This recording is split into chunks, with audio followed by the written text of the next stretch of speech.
ओम शांति। आज 27 नवंबर 2020 की साकार मुरली। आज बाबा ने कहा, मीठे बच्चे, तुम ड्रामा के खेल को जानते हो, इसलिए शुक्रिया मानने की भी बात नहीं है।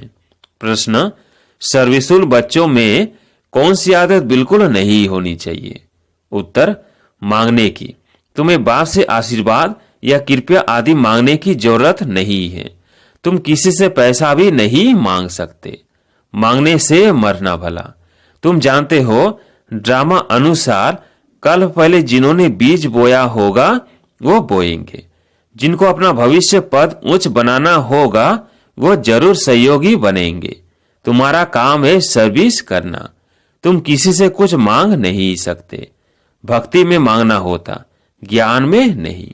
गीत है, मुझको सहारा देने वाले। ओम शांति। यह बच्चों के अंदर से शुक्रिया अक्षर बाप टीचर गुरु के लिए नहीं निकल सकता, क्योंकि बच्चे जानते हैं यह खेल बना हुआ है। शुक्रिया आदि की बात नहीं है, यह भी बच्चे जानते हैं। ड्रामा अनुसार ड्रामा अक्षर भी तुम बच्चों की बुद्धि में आता है। खेल अक्षर कहने से ही सारा खेल तुम्हारी बुद्धि में आ जाता है। गोया सौदर्शन चक्रधारी तुम आप ही बन जाते हो। तीनों लोग भी तुम्हारी बुद्धि में आ जाते हैं, मूल वतन, सूक्ष्म वतन, स्थूल वतन। यह भी जानते हो अब खेल पूरा होता है। बाप आकर तुमको त्रिकालदर्शी बनाते हैं। तीनों कालों, तीनों लोकों, आदि मध्य अंत का राज समझाते हैं। काल समय को कहा जाता है।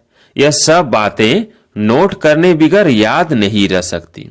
तुम बच्चे तो बहुत पॉइंट से भूल जाते हो। ड्रामा के ड्यूरेशन को भी तुम जानते हो। तुम त्रिनेत्री त्रिकालदर्शी बनते हो। ज्ञान का तीसरा नेत्र मिल जाता है। सबसे बड़ी बात है कि तुम आस्तिक बन जाते हो, नहीं तो निधन के थे। यह ज्ञान तुम बच्चों को मिल रहा है। स्टूडेंट की बुद्धि में सदैव नॉलेज मंथन होती है। यह भी नॉलेज है ना। ऊंच से ऊंच बाप ही नॉलेज देते हैं। ड्रामा अनुसार ड्रामा अक्षर भी तुम्हारे मुख से निकल सकता है, सो भी जो बच्चे सर्विस में तत्पर रहते हैं। अभी तुम जानते हो हम आर्फन थे, अब बेहद का बाप धनी मिला है तो धन के बने हैं। पहले तुम बेहद के आर्फन थे। बेहद का बाप बेहद का सुख देने वाला है, और कोई बाप नहीं जो ऐसा सुख देता हो। नई दुनिया और पुरानी दुनिया, यह सब तुम बच्चों की बुद्धि में है, परंतु औरों को भी यथार्थ रीति समझाए। इस ईश्वरीय धंधे में लग जाएं। हर एक सरकमस्टांस अपने अपने होते हैं। समझा भी वो सकेंगे जो याद की यात्रा में होंगे। याद से बल मिलता है ना। बाप है ही जौहरदार तलवार। तुम बच्चों को जौहर भरना है। योग बल से विश्व की बादशाही पाते हो। योग से बल मिलता है, ज्ञान से नहीं। बच्चों को समझाया है नॉलेज सोर्स ऑफ इनकम है। योग को बल कहा जाता है। रात दिन का फर्क है। अब योग अच्छा है या ज्ञान अच्छा? योग ही नामी ग्रामी है।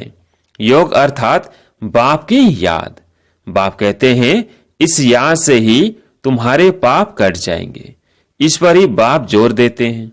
ज्ञान तो सहज है। भगवानुवाच, मैं तुमको सहज ज्ञान सुनाता हूं। 84 के चक्र का ज्ञान सुनाता हूं। उसमें सब आ जाता है। हिस्ट्री ज्योग्राफी है ना। ज्ञान और योग दोनों है सेकंड का काम। बस हम आत्मा है, हमको याद करना है। इसमें मेहनत है। याद की यात्रा में रहने से शरीर की जैसे विस्मृति होती जाती। घंटा भर भी ऐसे अशरीरी होकर बैठो तो कितने पावन हो जाएं। मनुष्य रात को कोई 6 कोई 8 घंटा नींद करते हैं तो अशरीरी हो जाते हैं ना। उस समय में कोई विकर्म नहीं होता है। आत्मा थक कर सो जाती है। ऐसे भी नहीं कोई पाप विनाश होते हैं। नहीं, वो है नींद। विकर्म कोई होता नहीं है। नींद न करे तो पाप ही करते रहेंगे। तो नींद भी एक बचाव है। सारा दिन सर्विस कर आत्मा कहती है मैं अब सोता हूं, अशरीरी बन जाता हूं। तुमको शरीर होते अशरीरी बनना है। हम आत्मा इस शरीर से न्यारी शांत स्वरूप है। आत्मा की महिमा कभी नहीं सुनी होगी। आत्मा सच्चित आनंद स्वरूप है। परमात्मा की महिमा गाते हैं कि सत है, चैतन्य है, सुख शांति का सागर है। अब तुमको फिर कहेंगे मास्टर। बच्चे को मास्टर भी कहते हैं। तो बाप युक्तियां भी बतलाते रहते हैं। ऐसे भी नहीं सारा दिन नींद करनी है, नहीं, तुमको तो याद में रह पापों का विनाश करना है। जितना हो सके बाप को याद करना है। ऐसे भी नहीं बाप हमारे ऊपर रहम व कृपा करते हैं, नहीं, यह उनका गायन है, रहम दिल बादशाह। यह भी उनका पाठ है। तमो प्रधान से शतो प्रधान बनाना। भक्त लोग महिमा गाते हैं, तुम्हें सिर्फ महिमा नहीं गानी है। यह गीत आदि भी दिन प्रतिदिन बंद होते जाते हैं। स्कूल में कभी गीत होते हैं क्या? बच्चे शांति में बैठे रहते हैं। टीचर आता है तो उठकर खड़े होते हैं, फिर बैठते हैं। यह बाप कहते हैं मुझे तो पाठ मिला हुआ है पढ़ाने का, सो तो पढ़ाना ही है। तुम बच्चों को उठने की दरकार नहीं, आत्मा को बैठ सुनना है। तुम्हारी बात ही सारी दुनिया से न्यारी है। बच्चों को कहेंगे क्या तुम उठो? नहीं, वो तो भक्ति मार्ग में करते, यहां नहीं। बाप तो खुद उठकर नमस्ते करते हैं। स्कूल में अगर बच्चे देरी से आते हैं तो टीचर या तो रूल लगाएंगे या बाहर में खड़ा कर देंगे। इसलिए डर रहता है टाइम पर पहुंचने का। यहां तो डर की बात नहीं। बाप समझाते रहते हैं, मुरलियां मिलती रहती है, वो रेगुलर पढ़नी है। मुरली पढ़ो तो तुम्हारी प्रेजेंट मार्क पड़े, नहीं तो अब्सेंट पड़ जाएगी। क्योंकि बाप कहते हैं तुमको गुह्य गुह्य बातें सुनाता हूं। तुम अगर मुरली मिस करेंगे तो पॉइंट से मिस हो जाएंगी। यह है नई बातें जो दुनिया में कोई नहीं जानते। तुम्हारे चित्र देखकर ही चकित हो जाते हैं। कोई शास्त्रों में भी नहीं है। भगवान ने चित्र बनाए थे। तुम्हारी यह चित्रशाला है नहीं। ब्राह्मण कुल के जो देवता बनने वाले होंगे उनकी बुद्धि में ही बैठेगा। कहेंगे यह तो ठीक है, कल्प पहले भी हमने पढ़ा था। जरूर भगवान पढ़ाते हैं। भक्ति मार्ग के शास्त्रों में पहले नंबर में गीता ही है, क्योंकि पहला धर्म ही यह है। फिर आधा कल्प के बाद उसके भी बहुत पीछे दूसरे शास्त्र बनते हैं। पहले इब्राहिम आया तो अकेला था, फिर 1 से 2, 2 से 4 हुए। जब धर्म की वृद्धि होते होते 1,00,000-1,500,000 हो जाते तो शास्त्र आदि बनते हैं। उनके भी आधा समय बाद ही बनते होंगे। हिसाब किया जाता है ना। बच्चों को तो बहुत खुशी होनी चाहिए। बाप से हमको वर्षा मिलता है। तुम जानते हो बाप हमको सारा ज्ञान सृष्टि चक्र का समझाते हैं। यह बेहद की हिस्ट्री ज्योग्राफी। सबको बोलो यहाँ वर्ल्ड की हिस्ट्री ज्योग्राफी समझाई जाती है, जो कोई सिखला ना सके। भल वर्ल्ड का नक्शा निकालते हैं, परंतु उसमें यह कहाँ दिखलाते कि लक्ष्मी नारायण का राज्य कब था, कितना समय चला। वर्ल्ड तो एक ही है, भारत में ही राज्य करके गए हैं, अब नहीं है। यह बातें किसकी भी बुद्धि में नहीं है। वो तो कल्प की आयु ही लंबी लाखों वर्ष कह देते। तुम मीठे मीठे बच्चों को कोई जास्ती तकलीफ नहीं देते। बाप कहते हैं पावन बनना है। पावन बनने के लिए तुम भक्ति मार्ग में कितने धक्के खाते हो। अब समझते हो धक्के खाते खाते 2500 वर्ष गुजर गए। अब फिर बाबा आया है फिर से राज्य भाग्य देने। तुमको यही याद है, पुरानी से नई और नई से पुरानी दुनिया जरूर होती है। अभी तुम पुराने भारत के मालिक हो ना, फिर नए के मालिक बनेंगे।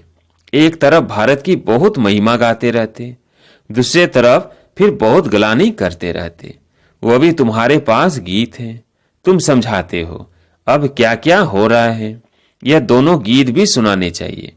तुम बता सकते हो कहाँ राम राज्य, कहाँ यह। बाप है गरीब निवाज, गरीबों की ही बच्चियां मिलेंगी। साहूकारों को तो अपना नशा रहता है। कल्प पहले जो आए होंगे वही आएंगे। फिक्रात की कोई बात नहीं। शिव बाबा को कभी कोई फिक्रात नहीं होती, दादा को होगी।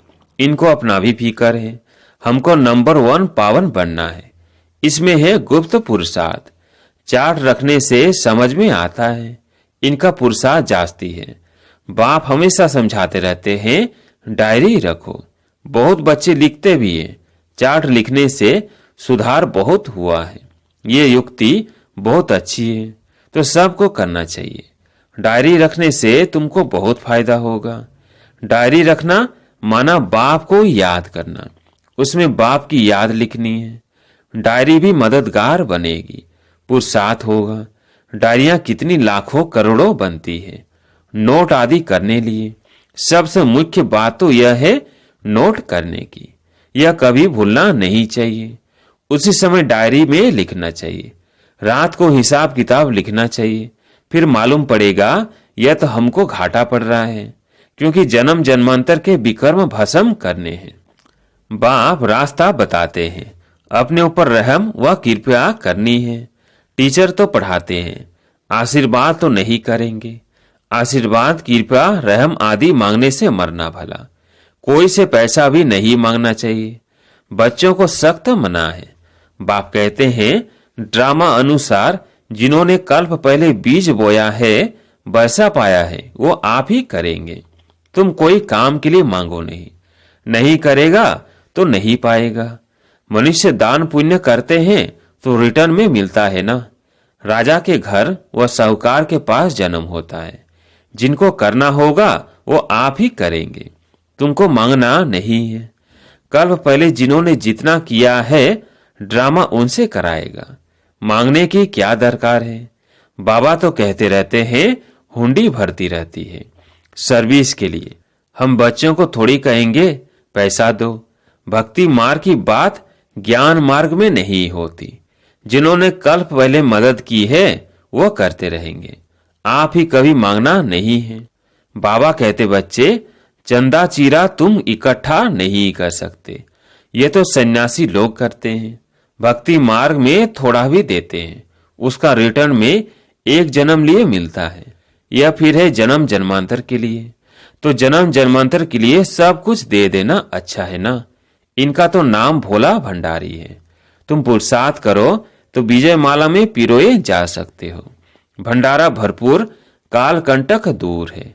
वहां कभी अकाले मृत्यु नहीं होती। यह मनुष्य काल से कितना डरते हैं। थोड़ा कुछ होता है तो मौत याद आ जाता, वहां यह ख्याल ही नहीं। तुम अमरपुरी में चलते हो, यह छी मृत्यु लोक है। भारत ही अमरलोक था, अब मृत्यु लोक है। तुम्हारा आधा कल्प बहुत छी पास हुआ है, नीचे गिरते आए हो। जगन्नाथपुरी में बहुत गंदे गंदे चित्र है।